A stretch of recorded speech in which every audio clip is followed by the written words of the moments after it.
Bonsoir à toutes et à tous. Voici la question de ce lundi soir. Et elle est simple. Est-ce que quelqu'un, ce week-end, a ouvert la Constitution avant d'en parler? 3 plateaux, 4 voix, des heures d'antenne. Un professeur de droit qui a tenu la plume du texte de 2006. 2 cadres du parti au pouvoir. Un homme d'église. Un secrétaire général de parti. Tous ont parlé du même objet. Ce dialogue national annoncé le 17 juillet et cette constitution qu'on veut changer. Et pendant qu'ils parlaient, dans les foyers de Kinshasa, de Kolwezi, de Kisangani, comme à Turin, à Nancy et à Atlanta, une nation entière essayait de comprendre ce qui se décide en son nom sans elle. Nous avons fait un travail simple ce soir. Nous avons pris chaque phrase et nous l'avons posée à côté du texte, de la loi, du chiffre. Ce n'est pas un procès, c'est une vérification. Vous allez entendre qu'un cadre du parti présidentiel a expliqué en direct que la constitution actuelle permet déjà de rester au pouvoir sans limite.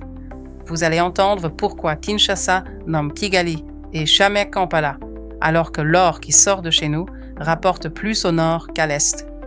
Et vous allez entendre ce que personne n'a réglé ce soir-là sur un plateau. Comment on s'assied avec des hommes qu'on a condamnés à mort. Un mot dit à la télévision ne devient pas vrai parce qu'il a été dit fort. Solange, commençons par celui qui a été dit sans que personne sur le plateau ne le relève. Bonsoir à toutes et à tous. Le fait est là et il est daté. Sur un plateau de débat diffusé ce week-end, Richard Mpinda, cadre de l'UDPS et avocat, a expliqué que la constitution en vigueur contient déjà ce qu'il a appelé une brèche. Ces mots, le président reste en place jusqu'à l'installation du président élu à défaut d'élection, ce qui signifie que Félix Tshisekedi peut rester de manière indéfinie. Et il a ajouté que cette brèche, ce n'est pas lui qui l'a créée, mais ceux qui sont aujourd'hui dans l'opposition et qui étaient hier au pouvoir. Il a cité l'article 110. Ce n'est pas celui-là. L'article 110 traite de la perte du mandat parlementaire. La disposition qu'il décrit est l'article 70, alinéa 2, et elle dit exactement ceci.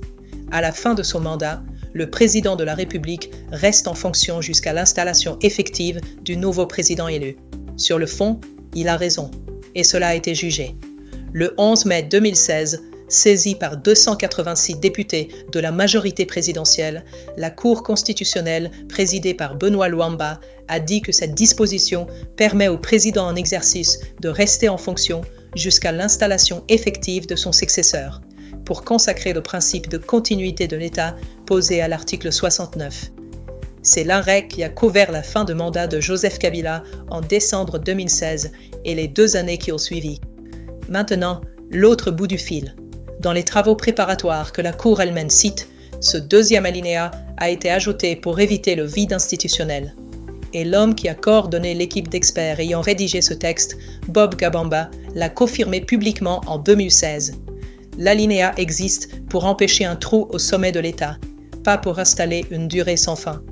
Ce même Bob Kabamba était sur une autre antenne ce week-end, et il a raconté comment ce texte a été fabriqué, article par article, avec les constitutionnalistes congolais réunis en premier avant tout apport extérieur, des délégations étrangères reçues ensuite pour avis sans tenir la plume. Il a dit sa peine d'entendre appeler ce texte d'une constitution d'étrangers, alors que le travail a été salué devant le Conseil de sécurité par le rapport du représentant William Swing. Voilà donc l'état exact du droit. La prolongation est possible sans changer une ligne. Elle est jugée, elle est écrite, elle a déjà servi. Et c'est un cadre du parti présidentiel, pas un opposant. Reste la question qu'aucun des 4 plateaux n'a posée. Si le texte actuel permet déjà de rester, à quoi sert de le changer? Le même homme a donné un morceau de la réponse, et il l'a donné sans détour. Nous avons pour objectif, comme tous les autres partis politiques, de nous maintenir au pouvoir le plus longtemps possible. Puis il a précisé que le changement ne vise pas un 3e mandat, parce qu'une nouvelle constitution ouvre une nouvelle république et remet les compteurs à zéro, et qu'il y aurait une primaire interne à laquelle lui-même pourrait se présenter contre le chef de l'État. En face, Bongunda Puyu, du courant de la révolution du Congo, a tiré la conclusion inverse à partir de la même prémisse. Ce n'est pas un 3e mandat qui est cherché, c'est un mandat à vie. Aucun des deux n'a été démenti par l'autre sur la mécanique. Ils divergent sur le nom qu'il faut lui donner. Augustin Kabouya, secrétaire général de l'UDPS, qui se présente lui-même comme un député élu, a fermé la porte à toute reculade. « Nous n'allons pas abandonner le changement de la Constitution », a-t-il déclaré, en se présentant comme un député que personne ne peut empêcher de se prononcer. Et il a produit son argument historique. Mobutu a révisé la Constitution 17 fois. Laurent Désiré Kabila l'a touché 3 fois. Joseph Kabila l'a retouché 1 fois. Alors au nom de quel principe cela deviendrait-il une infraction pour Félix-Antoine Tshisekedi? Le chiffre est exact. La Constitution du 24 juin 1967 a bien été révisée 17 fois. Ce qu'il faut ajouter, c'est ce que ces révisions ont produit. Celle de décembre 1970 a institué le parti unique. Celle du 15 août 1974 a inscrit le moboutisme comme doctrine de l'État dans la loi fondamentale. Le compte est juste et il démontre le contraire de ce qu'on lui fait dire. 17 retouches n'ont pas amélioré un texte, elles ont construit un régime. Quant à la révision de Joseph Kabila, c'est la loi du 20 janvier 2011 qui a modifié 8 articles, dont le passage de la présidentielle à 2 tours à un seul tour. Et détail que personne n'a relevé ce week-end, l'article 110 figure dans cette liste des 8.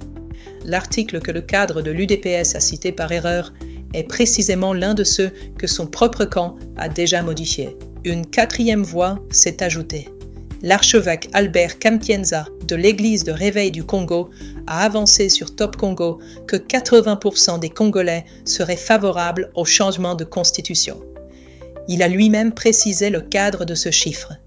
Il ne parle pas au nom de son Église. Il n'en met pas le représentant légal.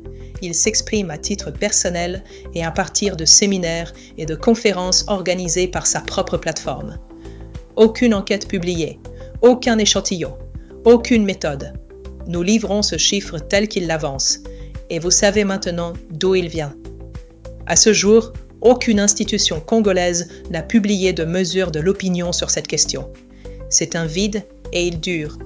Ce que tout cela change pour vous se compte autrement. Une nation sans date connue est une nation sans horizon. La feuille de route de la CENI place les scrutins au 16 décembre 2028 et la prestation de serment en janvier 2029. Personne, sur aucun de ces plateaux, n'a contesté ce calendrier. Personne non plus n'a expliqué comment on y arrive.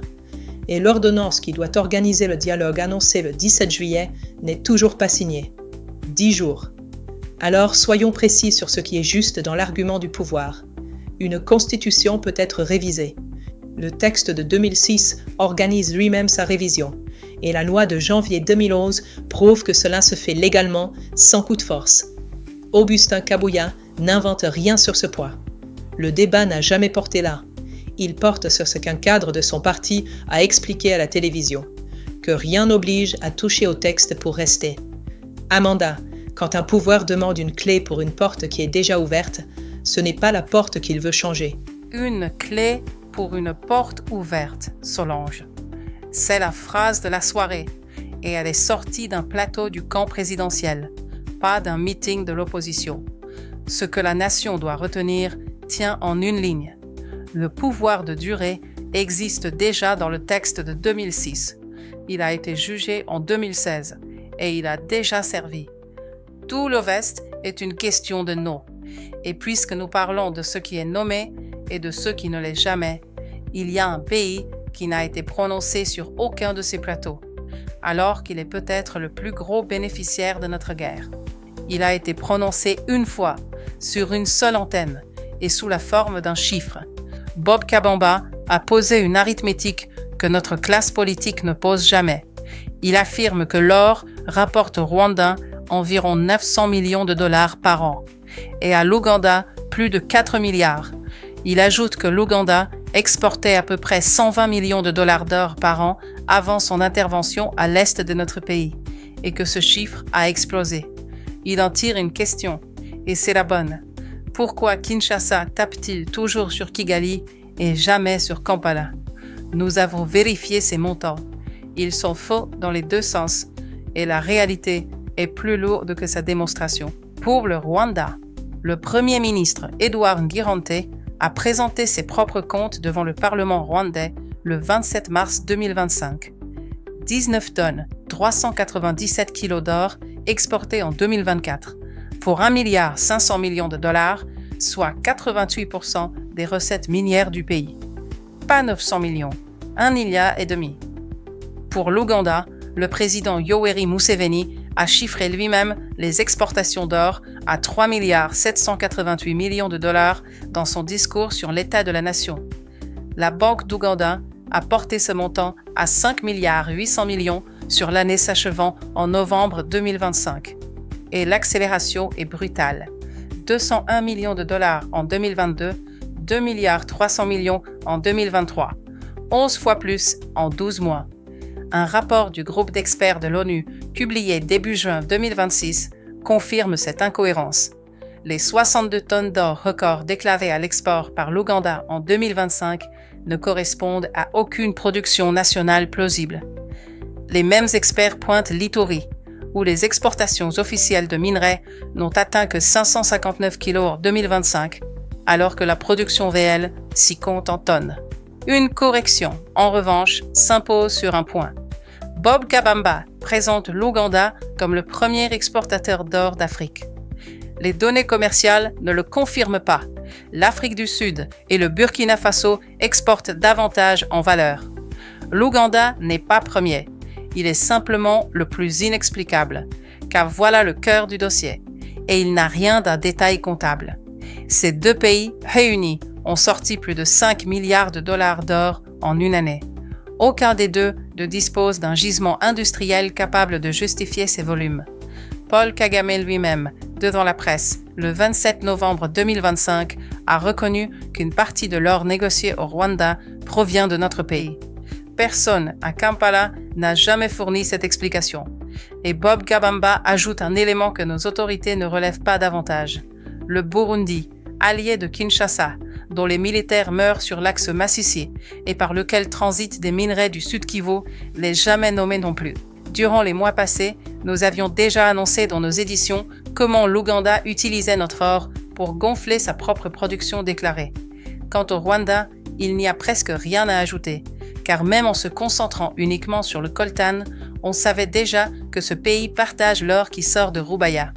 Depuis la prise de ce site par le M23 fin avril 2024, ce gisement finance la rébellion à hauteur d'environ 800 000 $ par mois de taxation, selon l'ONU. Une enquête de Global Witness, publiée cette année, confirme que le coltan de Rubaya continue d'être blanchi via le Rwanda jusque dans les chaînes d'approvisionnement de multinationales technologiques. Ce qui est inquiétant, c'est que lorsqu'on additionne ce que ce vol représente, ce sont des années de PIB dérobées à la nation, chaque année, aux yeux de tout le monde, à la connaissance du gouvernement. Sur un PIB congolais de 79,1 milliards de dollars en 2025, les flux d'or et de coltan détournés chaque année pèsent plusieurs milliards cumulés, une fraction récurrente de la richesse nationale qui échappe totalement au trésor public. Et une plainte pour vol de ressources est parfaitement justifiée. Elle a d'ailleurs déjà été jugée. La Cour internationale de justice a tranché dès 2005, puis chiffré en 2022 la responsabilité de l'Ouganda dans ce pillage, avec 325 millions de dollars de réparation, dont 260 millions déjà versés, alors que 223 millions de cette somme restent sans traçabilité publique une fois arrivés à Kinshasa. Il pousse la logique plus loin, et il faut le suivre. Les minerais dits critiques, ceux qui intéressent Washington, ne sont pas au Kivu. Le lithium est à Manono. Le cobalt et le cuivre sont au Katanga. Ce qui part vers l'est, c'est l'or et les 3T. Autrement dit, la guerre se mène là où se trouve ce qui se transporte à dos d'homme, pendant que les négociations se signent sur ce qui se charge en train. Ce que cela pèse dans votre vie n'est pas abstrait. Chaque gramme déclaré à Kigali ou à Kampala est un gramme qui n'a payé ni taxes, ni route, ni hôpital chez nous. C'est de l'argent congolais qui construit le budget d'un voisin. Et pendant ce temps, un creuseur de Masisi vend sa journée pour quelques dollars à un intermédiaire dont il ne connaît ni le nom ni la destination finale. Un narratif tient sur un seul nom. Une comptabilité en tient 3. Entre les deux, il y a exactement la différence entre une accusation et une politique. Cette comptabilité-là finira sur une table de négociation. Encore faut-il savoir qui aura le droit de s'y asseoir. Et ce week-end, 4 voix ont donné 4 réponses incompatibles à cette seule question. Bob Kabamba, qui la semaine passée a été un acteur des plus visibles aux yeux de la nation avec ses révélations et interventions, pose l'obstacle en termes juridiques. Comment dialoguer avec des gens que l'on a condamnés à mort? Toute la nomenclature de l'AFC et du M23 a été condamnée à la peine capitale par la justice congolaise. Joseph Kabila l'a été également. Et il ajoute que les collaborateurs politiques de l'ancien président sont détenus ou assignés sans que l'on sache dire quoi. Selon lui, le ministre de la Justice lui-même n'est pas en mesure de préciser le statut exact de ces arrestations. C'est une affirmation d'analyste que nous n'avons pas recoupée, et nous la livrons telle qu'il l'avance. Ce qui est vérifiable, en revanche, c'est qu'aucun document public ne définit à ce jour l'articulation entre ces condamnations et le dialogue annoncé il y a 10 jours. Ce silence, lui, est établi. Sur le même plateau, un second cadre de l'UDPS a tranché sans nuance. La place de tous les criminels, c'est en prison, et celle des traîtres, c'est le cimetière. Il a demandé ce qu'il resterait de la justice congolaise si l'on convoquait au dialogue des hommes qu'elle vient de condamner. Et il a rappelé les victimes de Goma et de Bukavu qui réclament réparation.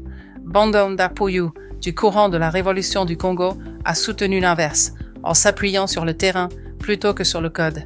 Sans ceux qui exercent l'impérium dans les zones occupées, il n'y a pas de restauration de l'intégrité territoriale. Et il a parlé d'enfants perdus qu'il faut ramener. L'archevêque Albert Kantienza, lui, a posé une condition d'entrée qui n'existe dans aucun texte. Avant tout dialogue, Corneille Nangaa doit demander pardon publiquement au peuple congolais, reconnaître qu'il a été entraîné par le Rwanda et se repentir. Il l'a dit en tant que pasteur, il l'a assumé comme tel, et il a employé le même mot que l'UDPS pour désigner ce qu'il refuse. Le dialogue ne doit pas devenir une blanchisserie. Il a demandé aussi que la coalition Article 64, Délice Essanga et Moïse Katumbi condamnent l'agression, unanimement. Mais sur cette lignée, Inside News vous pose à vous, compatriotes, la question suivante. Êtes-vous favorable au pardon de certains acteurs politiques pour permettre à certaines personnalités d'assister au dialogue, sachant que le sang versé pèse autant que les fautes commises? Êtes-vous favorable à un dialogue tenu hors de la nation, ou dans le pays même, sachant que le tenir à l'extérieur revient déjà à perdre 50% de sa souveraineté? Voici donc où nous en sommes. Le même camp politique produit dans la même soirée l'exigence de la prison et l'obligation de négocier. L'Église de réveil ajoute une repentance publique. Et l'universitaire rappelle qu'un condamné à mort ne signe pas d'accord. Le pouvoir a raison sur un point, et il faut le dire. Une amnistie générale automatique ferait des victimes de l'Est les seules à ne rien recevoir de ce dialogue. C'est un principe défendable et il est défendu. Mais aucune des 4 voix n'a dit qui lève une condamnation, par quel acte et devant quelle juridiction. Ce sont des questions de procédure, pas de conviction. Et tant qu'elles restent sans réponse, ce dialogue n'a pas encore de porte d'entrée. Seulement des gens qui discutent de qui la franchira. Une seule ligne a traversé cette édition et elle vaut d'être portée. À chaque étage, ce qui manquait n'était jamais le fait. C'était l'acte qui le nomme. Le pouvoir de durer est écrit depuis 2006 et jugé depuis 2016, mais on demande une nouvelle constitution. L'or congolais figure dans les comptes publics de 2 voisins, mais un seul est cité. Des hommes sont condamnés à mort et invités à la même table, et personne ne dit par quel acte juridique les 2 tiennent ensemble. Alors laissez-moi vous laisser sur ceci. Dans un pays où la parole est abondante et la vérification rare, celui qui lit finit toujours par gêner celui qui parle. Nos concitoyens n'ont pas besoin qu'on leur dise quoi penser de ces 4 voix. Ils ont besoin des textes, des dates et des chiffres, et le reste leur appartient. Un peuple informé ne se gouverne pas plus facilement, il se gouverne plus honnêtement. Ce dossier constitutionnel ne se refermera pas cette semaine, et nous ne le lâcherons pas. Nous serons là à chaque étape, aussi longtemps qu'il faudra, pour vous dire ce qui avance et ce qui n'avance pas. Retrouvez également nos émissions d'analyse sur la chaîne YouTube d'Inside News RDC. Que la paix habite nos foyers, Que Dieu garde notre pays et chacun d'entre vous. C'était Amanda pour Inside News RDC. Je vous souhaite une très bonne soirée et une très bonne continuation. N'oubliez jamais, les faits d'abord et toujours.